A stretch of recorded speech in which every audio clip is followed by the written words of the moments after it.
어, 신종 코로나 바이러스의 이제 초창기 감염 부분에서 얘기를 할 때요.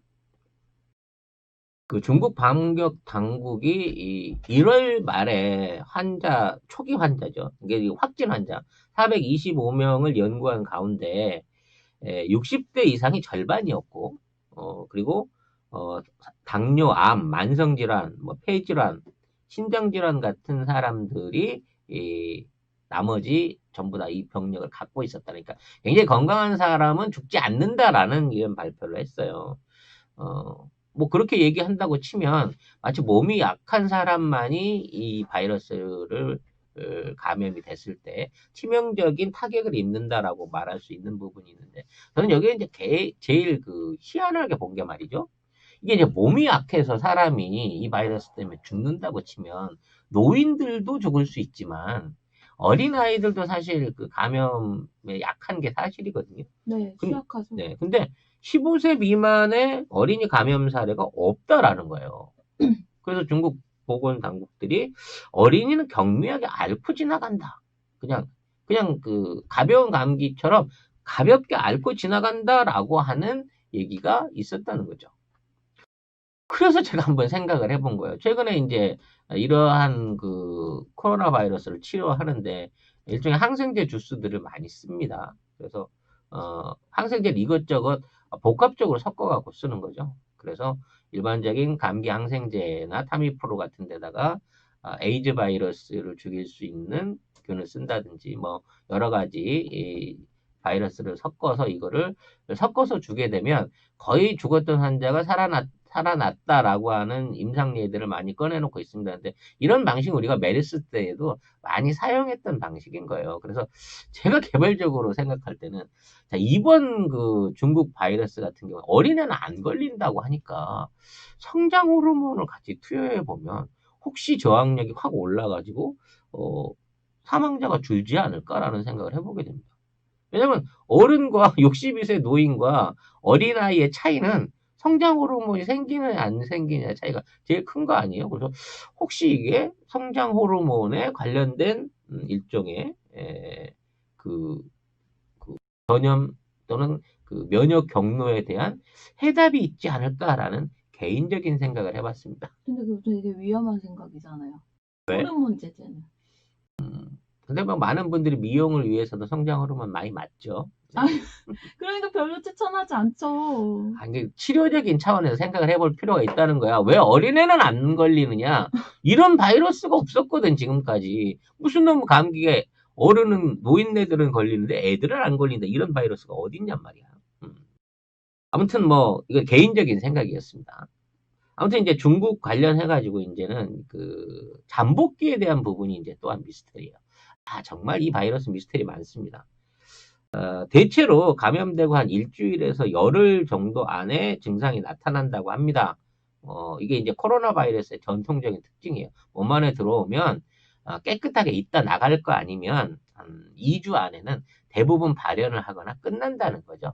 근데 그동안 사스하고 메르스하고 다른 점이 뭐냐면 사스하고 메르스는 몸에 일단 들어오면 지가 증식을 해가지고 다시 몸 밖으로 나오는 기간 동안 그러니까 이러한 그 감염 증상이 안 나타나는 무증상자 있을 때는 전염을 안 시켰다는 얘기예요. 근데 얘는 정작 걸린 사람, 그러니까 몸 안에 이거 감염됐던 사람은 증상을 안 일으키는데 이 사람과 접촉한 사람한테 감염을 전달하는 굉장히 이상한, 지금까지 한 번도 보고되지 않은 그런 형태의 바이러스로 이번에 감염 사례들이 드러나고 있다는 거예요. 이 바이러스는 현재 공기 전파가 된다는 어떠한 증거가 없습니다, 여러분. 그러니까 이 바이러스가 내가 이걸 해체해서 이제 공기 중에 바이러스 날아갔다고 쳐요. 그러면 이 날아간 바이러스가 공중을 막 떠돌아다니다가 사람한테 가갖고 그 사람이 호흡에서 들어가서 감염시켰다. 이런 예는 없어요. 이 사람의 비말이 내 입으로 튀었을 때. 네. 이 사람이 뱉은 침이 예를 들어 뭐 침이나 뭐 이런 것들이 다 수건이나 컵에 묻었는데 내가 그걸 입으로 흡입했을 때 요런 형태의 감염이 아니면 전파가 안 된다는 거예요. 이거는 사스나 메르스도 이러한 전파는 못 시켰단 말이에요. 공기 중 감염은 없었다는 얘기입니다. 그러니까 그동안 일어났던 모든 코로나 바이러스도 공기 중 감염이 없었다는 거예요. 그러니까 이 바이러스는 몸 안에 있으면 이게 활성화가 되는데 몸 밖에 있으면 멈춰요. 바로 죽진 않습니다. 한 14일까지는 생존을 할 수 있다고 하는데 몸 밖으로 나가게 됐을 때는 이 자체가 그 활동을 멈추고 있기 때문에 예를 들어 환자하고 같이 목욕을 했다든지 목욕을 하던 과정 중에 이게 뭐죠 목욕물을 마시지 않는 이상 뭐 이런 접촉에 의한 생활 감염에 의한 이게 안 일어나야 되는데 이거를 이러한 전염 속도를 보여주고 있는 거는 이제 매우 이상한 사례라고 볼 수 있는 거죠. 그래서 이 바이러스가 감염될 수 있는 가장 흔한 경로는 악수, 뽀뽀, 식사를 같이 하는 거, 컵을 같이 쓰는 거, 뭐 이런 게 아닐까 싶어요. 연인들 간에는 거의 백발백중 옮길 수밖에 없는 거죠. 그렇기 때문에 손만 잘 씻어도 일단 이 감염증에 걸릴 가능성이 거의 없습니다. 그리고 이거 마스크 얘기를 많이 하는데 지금 마스크가 막 대란이다 그러고 얘기하는데 그 얘기는 뒤에 조금 더 보충을 하겠습니다만 이 마스크 자체를 쓰는 것도요 그렇게 굉장히 막 세밀한 지금 우리 미세먼지 하고 있는 국내 뭐 N94 같은 굉장히 KF94 같은 굉장히 미세한 마스크 자체도 사실은 필요가 없어요. 그냥 입하고 코만 가려주면 됩니다. 상대가 혹시나 감염자인데 내 얼굴 앞에서 재채기를 했을 때 그게 튀어 들어올 수 있는 정도만 막을 수 있으면 충분히 감염될 수 있다는 거죠. 그러니까 지역만 안 돌아다니고 손 씻고 마스크 착용만 일상화해도 이게 크게 이제 문제가 될 수 있는 상황은 아니라는 거죠. 네. 그래서 이렇게 많은 중국 내에서의 폭발적인 증가에는 이 바이러스 자체가 사람 대 사람으로 막 이렇게 옮겨 다니면서 했다기보다는 이건 제 개인적인 뇌피셜입니다. 뭔가 이 바이러스를 흩어 뿌려버린 이 바이러스가 집중적으로 뿌려져서 사람들한테 막 전파될 수밖에 없었던 핫스팟이 있지 않을까라는 생각을 해보게 됩니다. 그러니까 아마 그 지역이 우한 수산시장이기보다는 지하철이라든지 공항이라든지 터미널에 많은 사람들이 모일 수 있는 그리고 많은 사람들이 그 균을 받고 그걸 가지고 어디론가 확산시킬 수 있는 인구 밀접 지역 안에서 이러한 사고가 일어났기 때문에 초기 감염이 일어나지 않았을까라는 생각을 해본다는 거죠. 이거 고의성이 있지 않을까요, 정말이면? 실수든 고의든 아무튼 이거는 인위적인 영향이 있었다고 보는 게 제 개인적인 의견입니다. 인구가 밀집한 곳에 바이러스가 흩뿌려졌다면 그건 고의성이 보이는데요. 그렇죠. 사실 연구소 안에서만 이 감염이 끝났다고 하면 이게 접촉 경로가 너무 쉽게 나왔을 거예요. 근데 1차 감염자로 발견된 사람이 4명 중에 3명은 뭐 시장에 간 적도 없고요. 시장에 갔던 한 사람도 마찬가지지만 이 사람을 통해 가지고 모든 사람한테 지금 이게 전염되고 있기에는 나머지 사람들의 전염 분포가 매우 모호하기 때문에 이 부분에 대해서는 중국 정부가 철저하게 조사를 해야 됩니다. 그리고 중국 정부는 그걸 조사할 수 있는 능력이 있습니다. 아마 우리도 있을 거예요. 그게 뭐냐면 중국은 거의 위챗을 다 깔고 있잖아요. 중국 정부는 개인적으로 갖고 있는 위챗을 전부 통제할 수 있는 능력이 있기 때문에 현재 나와 있는 확진자들 약 1만 명의 위챗 서비스를 조사해갖고 이 사람들의 위치 정보를 동시에 켜갖고 비교를 한다고 하면 어디가 지금 바이러스를 퍼뜨린 경로인지 주요 핫스팟인지를 찾아낼 수 있습니다. 아니, 찾아낼 수도 있겠지만 지금까지 보여준 행보는 그렇게 신뢰가 가지는 않죠. 아무튼 기술적으로 중국은 이걸 찾아낼 수 있는 방법이 있다는 겁니다. 그렇기 때문에 중국 정부가 이러한 시도를 통해 가지고 핫스팟을 찾아내게 되고 정말 그러한 핫스팟이 제가 지적했던 터미널이나 비행장 같은 곳에 존재한다고 하면 이건 100% 고의적인 또는 사람에 의한 인위적인 영향력이 있는 감염이었다라는 부분을 얘기할 수 있다고 합니다. 이제 마지막으로 이 무증상 감염 관련된 얘기를 조금만 더 얘기를 해봐야 될 건데요. 현재 그 이론적으로 무증상 감염이 가능한 바이러스는 가능하다고 하면 이 바이러스가 처음입니다. 그러니까 몸 안에 들어갔던 바이러스가 정작 당사자는 그대로 놔둔 상태에서 다른 사람을 감염시킬 수 있다는 건 말이 안 되는 게 뭐냐면, 바이러스는 처음에 들어가면 사람 몸 안에서 증세, 일종의 증식이 돼야 되거든요. 그러니까 바이러스가 사람한테 몸을 상하게 하는 그 어떤 기조는 이러한 증식을 통해 가지고 우리 몸 안에 있는 세포를 파괴해 갖고 거기서 영양소를 얻는단 말이에요. 그래 갖고 자기 복제를 하고, 이러한 과정 중에 출혈이라든지 염증이 생기면서 사람을 죽이는 게 이게 일반적인 메커니즘이기 때문에, 몸 안에 들어온 바이러스가 사람한테 해를 끼치지 않는 그 증식으로 끝난다 그러면 그건 그대로 안에서 사멸돼야 맞아요.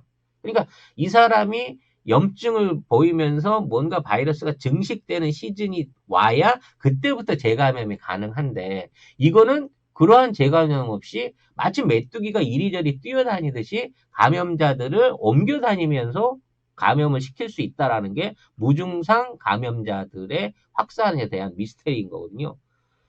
그러기 때문에 후배에서는 간 적도 없고 후배에서는 온 사람을 만난 적이 없는데도 감염이 됐다라고 하는 거는, 이건 정말 어디서 온 바이러스가 어떻게 나한테 접촉됐는지 알 수 없는 이 미스테리를 남기게 된 사안들이 계속해서 생겨나고 있다는 겁니다. 왜냐하면 우리가 지금 방역으로 준비를 철저하게 하고 있고, 이러한 그 몸에 조금만 증상이 생겨도 바로 병원에 쫓아갈 수 있는 시스템 안에서 전혀 내 몸에 증상이 없는 상태에서 내 몸에서 뭔가 다른 바이러스가 옮겨간다고 하는 거는, 이거는 말이 안 되는 거란 말이죠. 그러면 여기에 가능한 의혹은 뭐냐? 의혹은 뭐냐면, 이 바이러스 자체가 애초에 생존 타이머를 갖고 있는 바이러스일 가능성이 높다는 게 1번입니다. 그러니까 몸 안에 들어온 사람을 죽이든, 내가 나가서 어떤 그 대기 상태, 그러니까 비활성화 상태에서 외부에서 그냥 생존을 하든 일정 시간이 지나면 이 바이러스는 사멸할 가능성이 높다라는 게 1번 가정이 가능한 거고요. 2번 가정은 뭐냐면, 이 바이러스는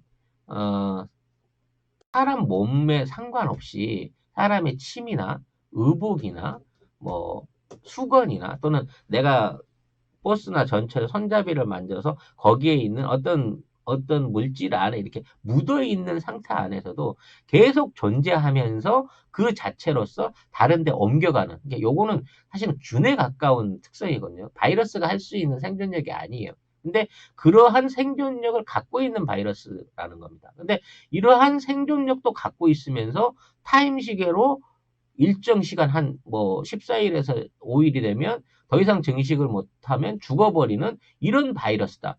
이거는 기계적으로 가공되지 않은, 그러니까 세균 무기로서 일종의 생화학 무기로서 가공되지 않으면 이런 자연 원리에서 나타날 수 있는 바이러스 특성이 아니에요. 왜? 자연적으로 만들어졌다 그러면 모든 생명은 자기 생명을 유지하기 위해서 끊임없이 증식하고 스스로 생존할 수 있게끔 변이하는 쪽으로 가지, 일정 시간만 딱 살고 내가 그냥 죽어버려야겠다라는 방식으로 변이하는 바이러스는 없다는 겁니다.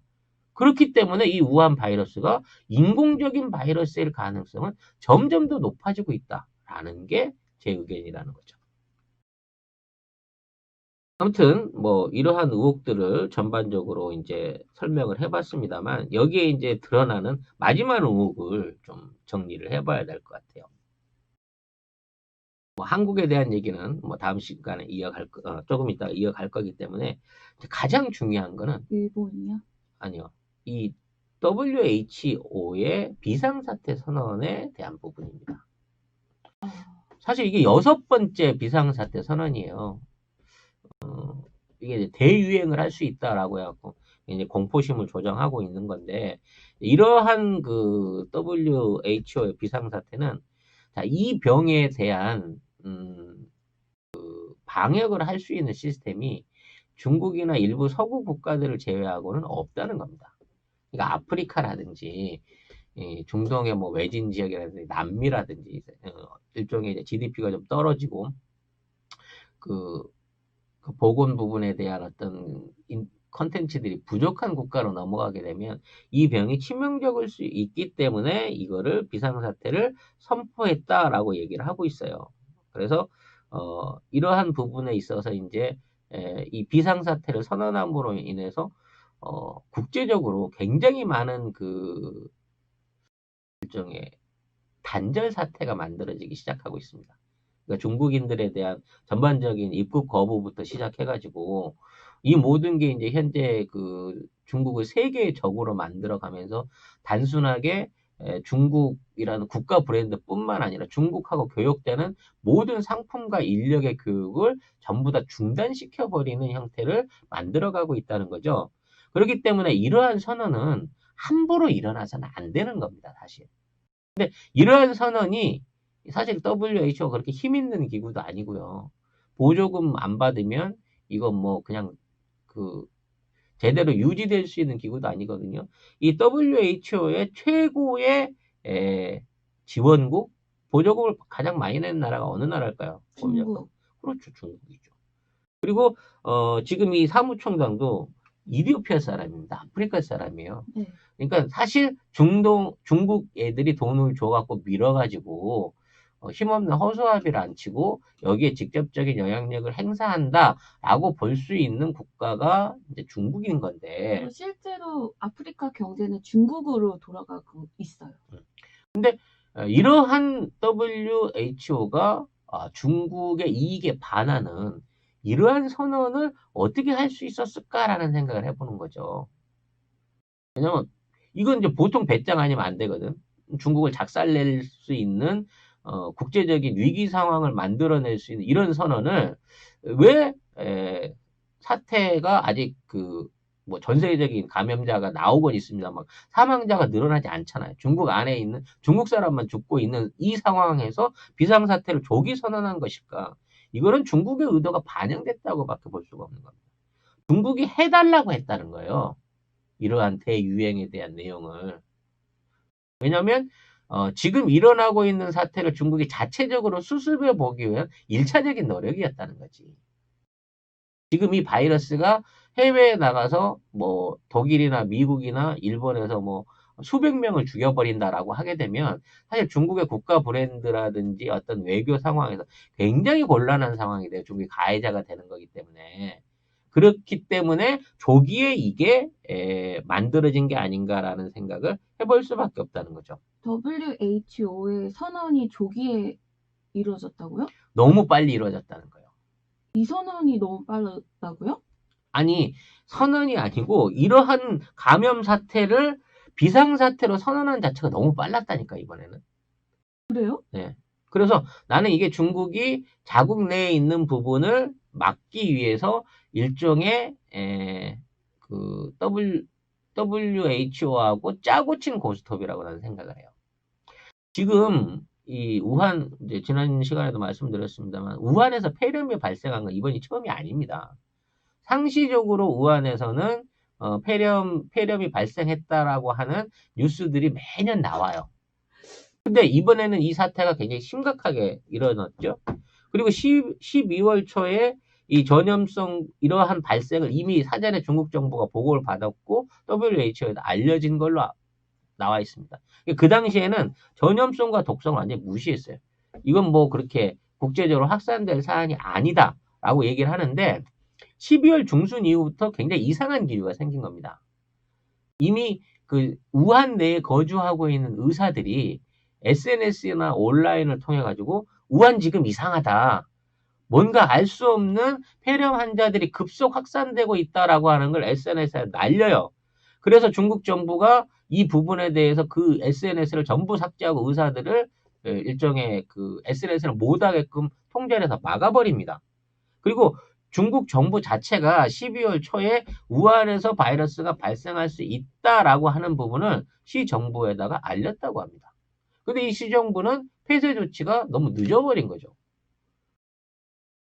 결국 이걸 보게 되면 오늘 말씀드렸던 그 뭐 실수든 고의든 우한 지역에서 어떤 완성체인 바이러스 샘플을 옮기던 과정 중에 사고가 11월 말경에 일어났고 이 사안에 대해서 중국 정부는 알고 있었으며 이거를 해결하기 위해서 자체적인 노력을 하다가 이게 안 돼서 우한 외부로 확산되기 시작했고 그 시점에 WTO는 이게 단순한 중국 내 간염이 아닌 WHO. WHO는 국제적인 비상사태라는 걸 조기 선언함으로써 지금 중국인들이 해외로 이게 나가는 그 단체로 나가거나 뭐 해외로 나가고 탈출하고자 하는 러시 자체를 역으로 끌어막았다. 사태를 수습하기 위해서 이거를 지금 중국이 이 사태를 자체적으로 해결하기 위한 방편을 WHO가 돕고 있다라고 봐야 되는 상황이라는 거죠.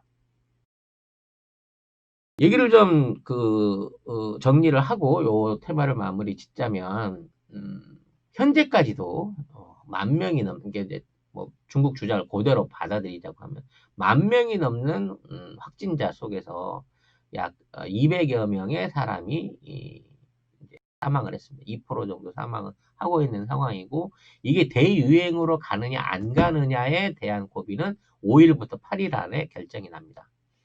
근데 중국에서 이제 사스에 관련된 최고 전문이라 그래야 되나요? 옛날 사스를 퇴치하는데 공헌을 했던 의사나 의학 전문가들이 8일 이후에는 진정될 것이다라고 하는 얘기들을 쏟아놓고 있어요. 얘기를 단언을 하고 있습니다. 이 부분에 대해서 일부는 국민들을 안심시키기 위한 거다. 이거는 뭐 7월 달, 8월 달까지 계속해서 이어질 거다라고 주장하는 외신의 언론도 있습니다만 되려 이제 우리 다른 쪽으로 해석하는 사람들은 이 바이러스의 일종의 생존 시한이 그 정도에서 끝나는 거구나라고 하는 것을 알고 있다는 겁니다. 즉 어느 시점에서 어떻게 확산됐는지는 모르지만 최초 감염자가 생겨나기 시작한 이후로 14일이 지나고 나면 급격하게 확진자와 감염자 숫자가 줄어들게 된다고 하면 이거는 정말 인위적인 일종의 실수이든 고의이든 인간이 만드는 바이러스에 의한 사태였다고 의심을 해봐도 된다라고 하는 게 오늘 이 방송의 결론이었습니다. 그러면 어저께 신임 주한 중국 대사 네. 싱하이밍 네. 그분의 언급은 어떻게 생각하세요? 그건 이제 정치적인 수사죠. 우리 중국인들을 차별하지 말아라라고 얘기하는 정치적인 수사이기 때문에 저는 이제 이 사람의 얘기는 한국인들한테 하는 직접적인 항의가 아니고 자국 국민들한테 우리가 이렇게 항의하고 있다라는 걸 보여주기 위한 퍼포먼스에 그치지 않는다고 생각합니다. 왜냐하면 중국인들 입장에서는 한국이 우한 출신 입국자들이나 뭐 무비자 입국을 중단했다는 것 자체를 가지고 중국을 무시하고 있다라고 얘기할 수 있는 부분이 있기 때문에 이걸 진정시키기 위한 거고요. 만일 중국이 이제 이걸 진짜적인 외교 문제로 삼았다고 하면 사드 사태 때에 보이지 않는 일종의 뭐라 그럴까요?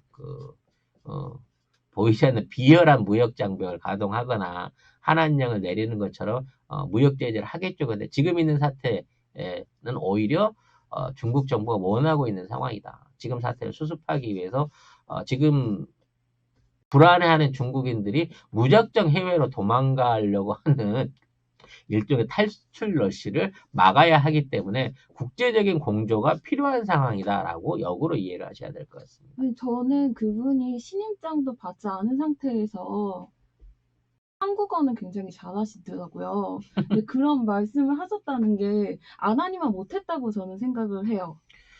얘기했잖아요. 자국민 서비스라고. 자국민 서비스인데 있던 동정도 사그라들 법한 언급이지 않았을까?